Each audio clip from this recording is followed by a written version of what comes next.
बिस्मिल्लाहिर्रहमानिर्रहीम। अस्सलाम वालेकुम नाजरीन, एक और सवाल के साथ मैं हूँ अरशद खान। नाजरीन, आज हमारे साथ शरीक गुफ्तगू है प्रोग्राम में राव हसन साहब, जो पीटीवी न्यूज़ में करंट अफेयर के प्रोड्यूसर रह चुके हैं और रिसेंटली पीटीवी स्पोर्ट्स में एज ए प्रोड्यूसर काम कर रहे हैं। उनकी जो स्पेशलिटी है वो आउटडोर प्रोडक्शन और डॉक्यूमेंट्रीज है। इसके अलावा उसने पाकिस्तान के अहम मौजू पर प्रोग्राम रिकॉर्ड किए हैं। इन तमाम चीज़ों पर आज के प्रोग्राम में राव हसन साहब से बात करेंगे और उनकी लाइफ की जो स्ट्रगलिंग लाइफ है उन पर भी बात करेंगे। प्रोग्राम में आपको खुशामदीद कहते हैं सर। बहुत बहुत शुक्रिया, thank you very much for your calling.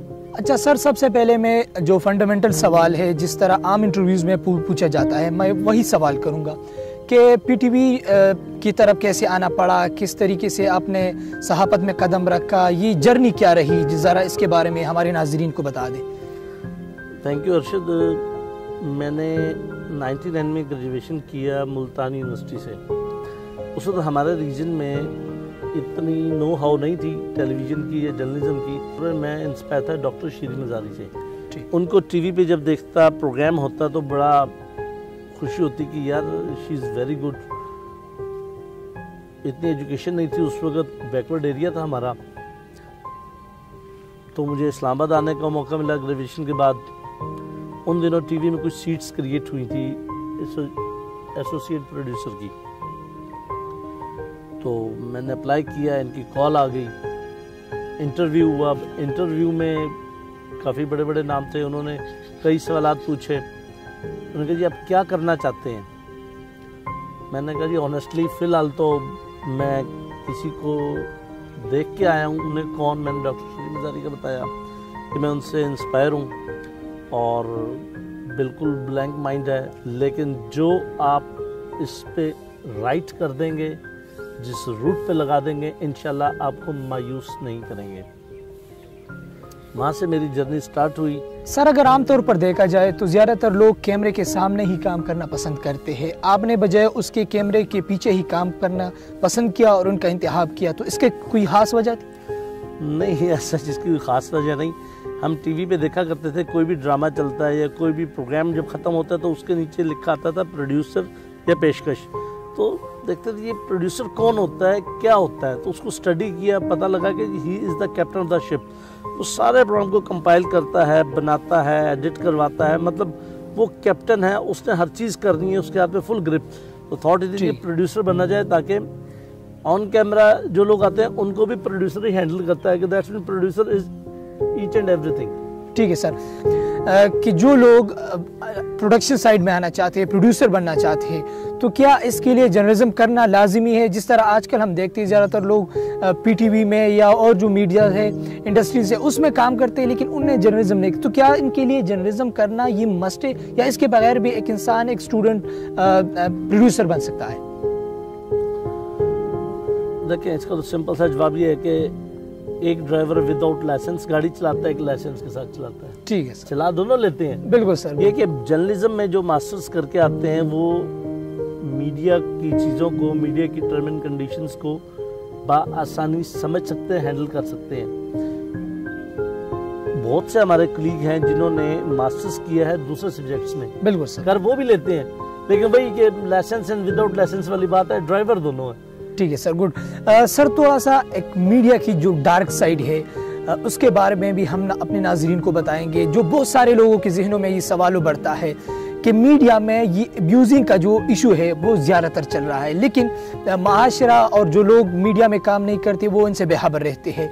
तो एक सवाल ये है कि क्या वाकई आपने मीडिया में काम किया, क्या वाकई में ख़वातीन को अब्यूज़ किया जाता है, और स्पेशली जो न्यूज़ स्टूडेंट्स होते हैं, फीमेल जो आते हैं और मीडिया में काम करते हैं? अर्शद, सवाल आपका बहुत अच्छा है, लेकिन इस पर अगर बहस करें तो बहुत दूर तक निकल जाएगी। इसका सिंपल सा जवाब ये है कि पांचों उंगलियां बराबर नहीं होती। ठीक है सर। और ये अब्यूजिंग या दूसरी चीज़ें मीडिया के इंस्टीट्यूशंस में नहीं,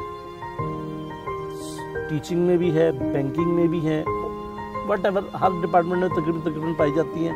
लेकिन ये कि मीडिया का ज़रा हाईलाइट ज़्यादा हो जाता है कि जी फ़लाँ खातून या फ़लाँ साहब फ़लाँ मीडिया हाउस में गए, फ़लाँ टीवी वालों के पास गए तो वहाँ पे ये डिस्कशन हुई या इस तरह किया गया, होता होगा। ठीक है सर, आटे में नमक के बराबर। लेकिन वही बात कि ये और इदारों में भी है, ٹھیک ہے، وہ اتنا منظر عام پہ نہیں آتا. میں نے کہا کہ 5 انگلیاں برابر نہیں ہیں. برابر. اچھا سر مجھے یہ بتا دے، میرے سوال کی 2 پارٹس ہے. یہ کن سٹوڈنٹس کو، کن نئے آنے والے لوگوں کو یہ ابیوزنگ کا سامنا کرنا پڑتا ہے، اور میڈیا میں جو لوگ موجود ہیں، جو سینئرز ہیں، وہ کس قسم کے لوگ ہوتے ہیں جو اس قسم کی حرکتیں کرتے ہیں آپ کے خیال میں؟ ارشد صاحب، عزت اپنے ہاتھ ہوتی ہے. ٹھیک ہے. جب تک میں کسی کو لوپ ہول نہیں دوں گا، اس کی جرت نہیں کہ وہ مجھ سے تو کر کے بھی بات کرے، چاہے اس میں فیمیل ہو یا میل ہو. جب آپ کسی سے کسی بھی ایونٹ کے دوران، کسی بھی ٹاپک کے اوپر، کسی بھی کام میں آپ اس کو آپ کی بجائے تو اور تم پہ آ جاؤ گے نا، ٹھیک ہے، تو وہ بھی رسپیکٹ کی بجائے ابیوز پہ آ جائے گا. ابیوز پہ. ٹھیک ہے. میرے خیال میں آنے والے لوگوں کو میڈیا میں اور دوسرے لوگوں میں بھی یہ دیکھ کے چلنا چاہیے کہ ہم نے کس سے کیا بات کرنی ہے. ایک خاتون آتی ہیں، وہ اینکر بننا چاہتی ہیں، وہ پروڈکشن بننا چاہتی ہیں، تو لازمی ہے کہ وہ اپنے ڈریس کا خیال کرے، ٹھیک ہے، اپنے ڈسٹنس مینٹین کرے. سر یہ تھوڑا سا میں میڈیا کی جو کرائسس چل رہی ہے، خاص طور پر ایسا سننے کو ملتا ہے کہ میڈیا کی کرائسس اس حکومت میں زیادہ بڑھ گئی ہے. تو اس صورتحال میں پرائیویٹ میڈیا تو افیکٹڈ ہے، لیکن کیا پی ٹی وی پر بھی کچھ اثرات ہوئے ہیں اور ان کے جو امپلائز ہیں ان پر بھی اثرات ہوتے رہے؟ نہیں، میرا نہیں خیال کہ کچھ ایسے چھو. پرائیویٹ میڈیا میں تو کافی حد تک گورنمنٹ کو بلیم نہیں دینا چاہیے. ہمارا ملک جس دوراہے سے گزر رہا ہے، جس سینیریو میں ہم موجود ہیں، اس میں میرا نہیں خیال کہ کسی حکومت نے جا کے کسی میڈیا ہاؤس کے مالک کو کہا ہو، یا حکومت کے کورسپونڈنٹ نے کہا ہو کہ جی آپ 18 بندے باہر نکال دیں، ان کی تنخواہ 1 لاکھ ہے تو 20,000 کر دیں، یا ان کو کک آؤٹ کریں. نو وے. سر پی ٹی وی کے بارے میں تھوڑا سا آپ سے جاننے کی کوشش کروں گا، کیونکہ ہمارے ناظرین بھی یہ جاننا پسند کریں گے. آپ کا ایکسپیرینس ہے پی ٹی وی میں. پی ٹی وی کی جو ہم اگر سٹرانگ پوائنٹ کی بات کریں یا اس کی ویک پوائنٹ کی بات کریں، تو آپ کے خیال میں یہ کیا ڈفرنس ہے دونوں میں؟ اس کا سٹرانگ پوائنٹ کیا ہے، اس کا ویک پوائنٹ کیا ہے پی ٹی وی کی؟ بڑا ٹیکنیکل سوال آپ نے کر دیا. دیکھیں، پی ٹی وی کا سب سے سٹرانگ پوائنٹ تو یہ ہے کہ ٹیرسٹریل ہے، پوری دنیا میں دیکھا جاتا ہے. جس طرح تمام ممالک میں آپ کے ہاں ہمسایہ ممالک کا دوردرشن ہے، بی بی سی ہے، CNN ہے، ٹھیک ہے، چائنیز ٹی وی ہے، یہ تمام ادارے ہیں، یہ وہ انسٹیٹیوشنز ہیں جو گورنمنٹ کے انڈر کام کرتے ہیں، اور انہوں نے گورنمنٹ کی پالیسیز کو لے کے چلنا ہوتا ہے. پی ٹی وی بالکل وہی کرتا ہے جو گورنمنٹ کی پالیسی، اور یہ ضروری بھی ہے کیونکہ باہر جتنا میڈیا بیٹھا ہے یا باہر کے ممالک میں جو لوگ ہیں وہ پی ٹی وی کو سنتے ہیں، کیونکہ گورنمنٹ آن چینل ہے، اسٹیٹ رنر ہے، پرائیویٹ میڈیا کا نہیں ہے. ٹھیک ہے سر، یہ تو سٹرانگ پوائنٹ ہوگا. اب ویک پوائنٹ کی طرف میں آ جاتا ہوں کہ پرائیویٹ میڈیا میں کچھ بھی لینا دینا کرنا ہونا، وہ سیٹ کی ایک زبان پہ ہوتا ہے. یار اس کو لے آئیں، یہ کیمرے لے لیں، فلاں چیز لے لیں، یہ ڈرامہ مجھے 4 دن میں چاہیے. پرائیویٹ میڈیا میں کوئی بھی ڈرامہ ودن ڈیز بن جاتا ہے، سرکاری ادارے میں نہیں بنتا. ہمارے ہاں جب تک آڈیو ویڈیو کوالٹی بھی کمپرومائز نہیں ہوتا، اسکرپٹ پہ نہیں ہوگا، اسکرپٹ ریویو نہیں ہوگا، ایک ایک چیز کے اوپر کئی دن لگ جاتے ہیں. سر میں تھوڑا سا یہ بھی آپ سے جاننے کی کوشش کروں گا کہ آپ ڈاکومنٹری کی اسپیشلٹیز بھی رکھتے ہیں، آپ ڈاکومنٹریز بھی ریکارڈ کرتے ہیں، آؤٹ ڈور پروڈکشن وغیرہ یہ چیزیں بھی کرتے ہیں. تو آپ کے خیال میں ایک اسٹوڈنٹ، اگر جرنلزم کا اسٹوڈنٹ ہو، ایک بہترین ڈاکومنٹری پروڈیوس کرنا چاہتے ہیں، تو وہ ٹیکنیکل پوائنٹس کیا ہوں گے؟ کن چیزوں کو ان کو خاص طور پر خیال رکھنا چاہیے؟ دیکھیں جی، ڈاکومنٹریز 2 طرح کی ہیں، ایک نیچر، ایک ہیومن کریٹڈ. جو نیچر ہے نا، اس کا اسکرپٹ میکسیمم شوٹ کے بعد ہے. ٹھیک ہے. ہیومن کریٹڈ جو ہے اس کا اسکرپٹ پہلے. اب لیٹ سے کہ میں گلگت جا کے شوٹ کر رہا ہوں، مجھے ایک پہاڑ کا تو پتہ ہے کہ یہاں تک پہنچنا ہے، اس کے آگے کھائی ہے، آبشار ہے، برف ہے، کیا ہے، نہیں، وہ شوٹ ہونے کے بعد ہی پتہ لگے گا. گو کے ریسرچ بھی ہو چکی ہے میری. لیکن اب آپ کہیں جی کہ میں نے جا کے سائیوال شہر کے اوپر ڈاکومنٹری بنانی ہے، تو میں نیٹ کے تھرو یا اپنی ٹیم کے تھرو پتہ کر لوں گا جی کہ یہاں منٹ گمری پہلے نام تھا، یہاں کی جیل سب سے سخت جیل ہے، یہاں پہ 2 آبا نہر ہے، यहाँ की मशहूर फ्रूट क्या है, इसके लेफ्ट राइट पे कौन कौन से एरियाज हैं, इसकी आबादी कितनी है, क्योंकि ये इंसान ने क्रिएट किया हुआ है, उसका नॉलेज पहले है। तो बहुत सी चीज़ें हैं, स्क्रिप्ट पहले आता है, कुछ का बाद आता है, लेकिन मेरा जो शौक है वो, या जो राय है कि वो नेचर के ऊपर है कि ट्रैवल करो, शूट करो और लिखो, ट्रैवल करो, रिसर्च करो, शूट करो, लिखो। Okay sir. अच्छा सर, मैंने सुना तकरीबन आपने 1992 से पीटीवी को ज्वाइन किया 99 से, ठीक है। तो आपके ख्याल में वो कौन सा एरा था पीटीवी का जो आपके ख्याल में बहुत स्ट्रांग था, जिसमें पीटीवी एक स्ट्रांग पॉइंट पर था, शायद इस हुकूमत में या इससे पहले की हुकूमत में या उससे पहले की हुकूमत में, कौन से दौर में पीटीवी एक स्ट्रांग पॉइंट पर था सर? 2005 तक गालिबन पीटीवी बहुत स्ट्रांग रहा, ठीक है। उसके बाद डाउन क्यों हुआ कि हमारे जो आने वाले साथी अहबाब थे मुख्तलिफ डिपार्टमेंट में, शायद पढ़ के तो वो आए थे, ठीक है सर, लेकिन उनके जहन में ये चीज़ थी कि हम सब कुछ हैं, जो आज भी हमें फील होता है कि जो एक रिस्पेक्ट का पहलू है ना, वो नजर नहीं आता। अच्छा। तो उसके बाद जो कुछ चीज़ें ऐसी हुई, डाउन होती गई। जब आपके यहाँ एथिक्स खत्म हो जाए ना, तो कोई इदारा कितना ही बड़ा क्यों ना हो, आप डाउनफॉल, ठीक है सर। इस दौर में, इस हुकूमत में अगर हम बात करें तो ऐसा सुनने को मिलता है हमें कि पीटीवी का एक डाउनफॉल शुरू हुआ है, और अभी इस गवर्नमेंट में नहीं, पहले से है। तो आपके ख्याल में सिर्फ यही वजह है या पीटीवी के डाउनफॉल की कोई और वजह भी है?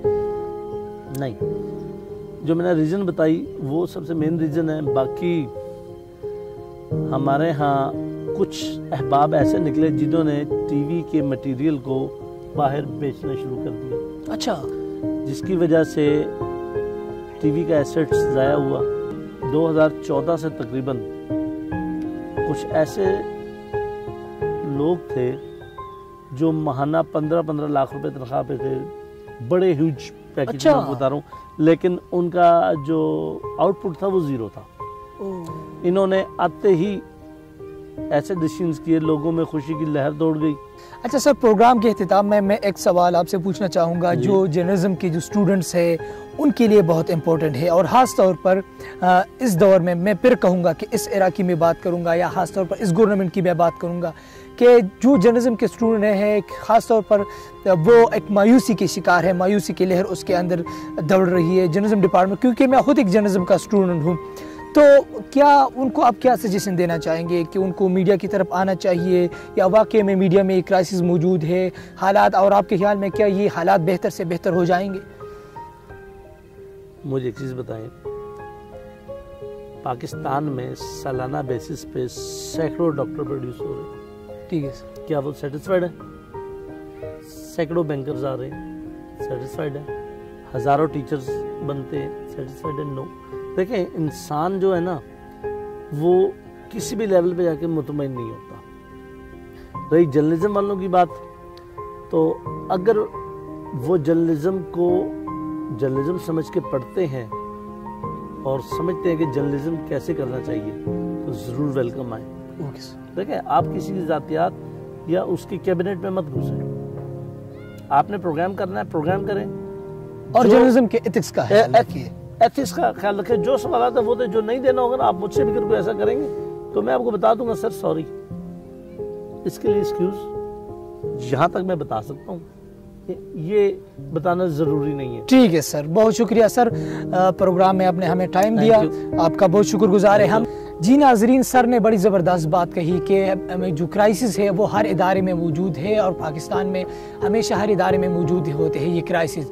लेकिन अगर जर्नलिज्म आपका पैशन है, आपका शौक़ है, आप इस मुल्क के लिए कुछ करना चाहते हैं, अब इस मुल्क की गरीब आवाम के लिए कुछ करना चाहते हैं, और ये जर्नलिज्म आपका ड्रीम है, तो बेशक आ जाइएगा जर्नलिज्म में और मीडिया में काम करिए, स्ट्रगल करते रहिए। ये तमाम जो लोग हैं, जो बड़े बड़े सेलिब्रिटीज़ हैं, जो आप लोग स्क्रीन पर देखते हो, इनकी भी हर एक की स्ट्रगलिंग लाइफ है, और एक ना दिन आप भी कामयाब हो जाओगे। और ये जो मीडिया क्राइसिस है, ये हमेशा के लिए नहीं रहेंगे। इसी के साथ इजाज़त दीजिए, अल्लाह हाफिज़।